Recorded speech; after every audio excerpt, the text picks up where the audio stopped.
Hello everyone, আসসালামু আলাইকুম। আশা করি সবাই ভালো আছেন। আজকে আমি আপনাদেরকে খুবই সহজে চুষি পিঠা বানিয়ে দেখাবো। যেহেতু এখন শীতের সময়, একবার হলেও এই পিঠাগুলি বানিয়ে খেয়ে দেখবেন, এতটাই মজার। আপনি যাকেই বানিয়ে খাওয়ান না কেন, সে আবারও খেতে চাইবে আপনার কাছে। তাহলে চলুন আর বেশি কথা না বাড়িয়ে পিঠাগুলি বানিয়ে দেখাই। একটি প্যানে 1 কাপ মতো পানি দিয়েছি, সামান্য একটু লবণ আর 2 কাপ চাউলের গুঁড়া দিয়ে দিচ্ছি। এবার পানির সঙ্গে খুব ভালোভাবে মিশিয়ে নিতে হবে। এবার ঢাকনা দিয়ে রেখে দিব 5 মিনিটের জন্য। তাহলে ডোটি আমার খুব ভালোভাবে হয়ে যাবে। দেখুন বন্ধুরা, আমার ডোটি কিন্তু একেবারে পারফেক্টভাবে হয়েছে, দেখলে বুঝতে পারছেন।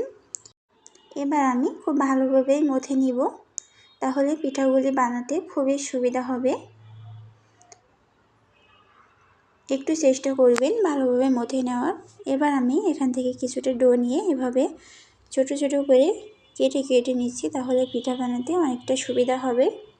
আর এই পিঠাগুলি এভাবে বানিয়ে নেওয়া কিন্তু খুবই সহজ, যে কেউ বানিয়ে নিতে পারবে।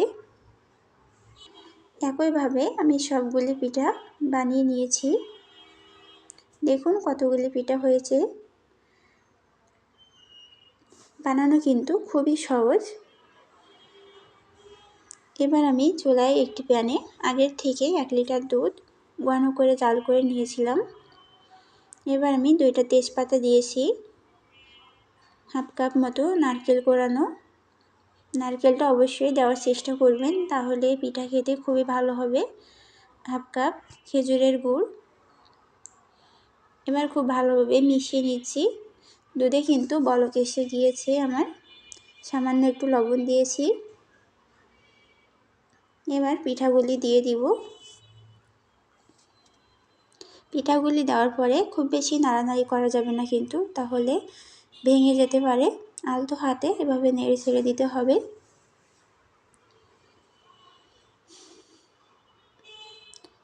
দেখুন বন্ধুরা, পিঠা কিন্তু বলক এসে গিয়েছে।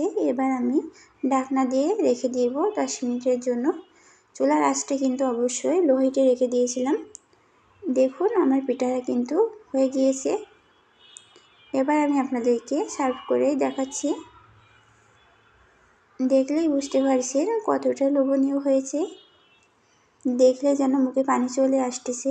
শীতের সময় একবার হলেও বানিয়ে খেয়ে দেখবেন, কতটাই মজার। আর ভিডিওটি ভালো লাগলে অবশ্যই সাবস্ক্রাইব করবেন।